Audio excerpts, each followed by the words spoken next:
A chilling good morning and welcome to the snow-covered wonderland. গত রাত্রের forecast মেনেই একদম ভোর থেকে শুরু হয়ে গেছে টানা স্নোফল। নিঝুম রাস্তায় এখন পথচারী বলতে শুধু ওরাই। সদল বলে পাহারা দিয়ে বেড়াচ্ছেন নিজেদের টেরিটরি।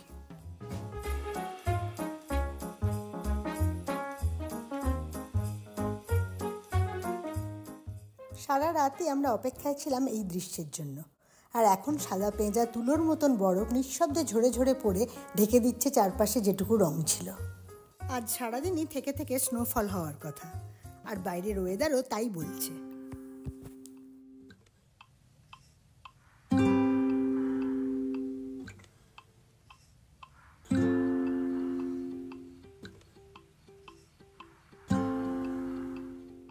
আমাদের যে কোনো রুম থেকেই এদিকটায় বেরোলেই রয়েছে এই টানা ব্যালকনিটা।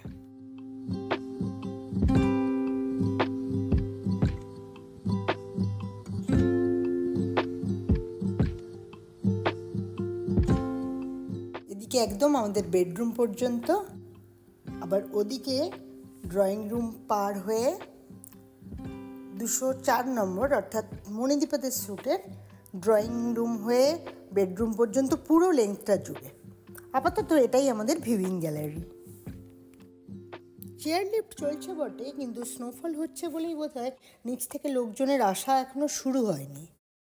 এবার নিচে নামা যাক নাকি? সবাই রেডি আমরা। এই যে নীলাদ্রি রেডি। মণিদীপা রেডি হচ্ছ? রেডি হচ্ছ? এই যে এই জুতো আমরা নিয়েছি এখান থেকে, নাহলে সময় হাঁটাচলা করা মুশকিল। জুতো পরতে গিয়ে শ্বাসকষ্ট শুরু হয়ে যাচ্ছে।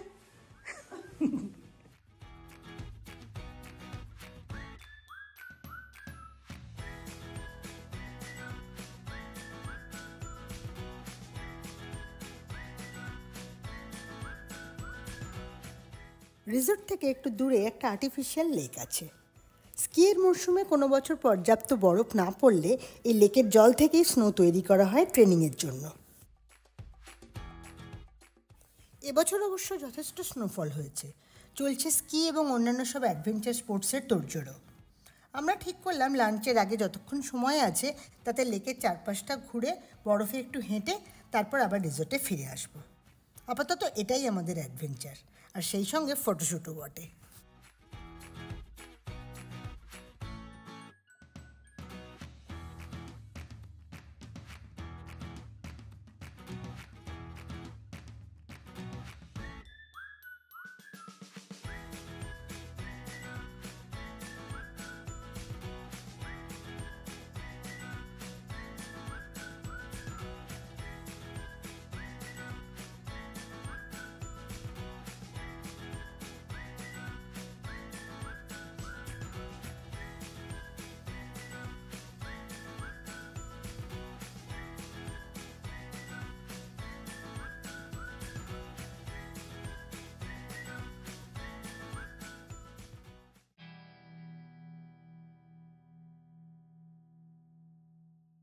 ফিরে এসেছি, এবার লাঞ্চের পালা। প্রচণ্ড ঠান্ডায় আর ইচ্ছে হলো না রেস্টুরেন্টে গিয়ে খাওয়ার, তাই ঘরেই আনিয়ে নেওয়া। বাইরে তখন ঝকঝকে রোদ ঠিকরে পড়ছে সাদা বরফে, তাপমাত্রাও হিমাঙ্কের নিচে। আর নতুন পড়া বরফে অ্যাডভেঞ্চার স্পোর্টসে মেতে উঠতে ট্যুরিস্টের দলও আসতে শুরু করে দিয়েছে চেয়ার লিফটে করে। ভারী সাদা মেঘের পর্দা সরিয়ে আস্তে আস্তে উঁকি দিচ্ছে ত্রিশূল, নন্দাদেবী, ব্রহ্মকমল আর হাতি ঘোড়া পালকির পুরো দলটাই। একটুক্ষণের মধ্যেই পর্যটকদের কলরবে ভরে গেল চারদিক।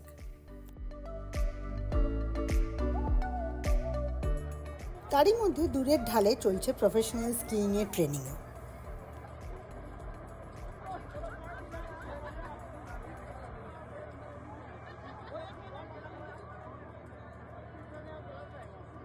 সূর্যাস্তের রাঙা আলো আকাশে ছড়িয়ে পড়তেই আবার নিস্তব্ধ চলাচল। পরদিন সকালে আমাদেরও ফেরার পালা, আবারও চেয়ার লিফট করে নিচে নামা লাগেজ সমেত।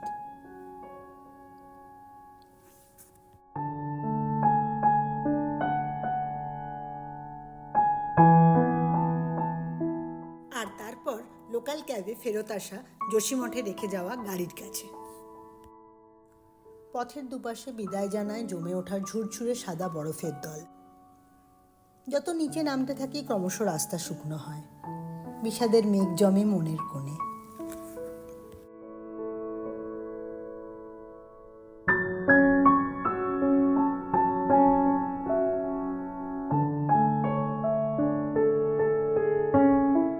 শহুরে জীবনের ছকে বাঁধা সিলুয়েটে ঢুকে পড়ার আগে নির্ভেজাল একটা ছুটির দিন কাটায় কদিয়ালায়। ঋষিকেশ থেকে মাত্র 38 কিলোমিটার দূরে গঙ্গার ধারে, সেই যেখানে ঘুরালের দল যখন তখন উল্টো দিকের পাহাড় বেয়ে নেমে আসে নদীর ধারে, সেই যেখানে অলস দুপুরে মন প্রকৃতির সাথে মিতালি পাতায়, সেই যেখানে পাহাড়কে রেখে এলাম আবার একদিন ফিরে যাব বলে।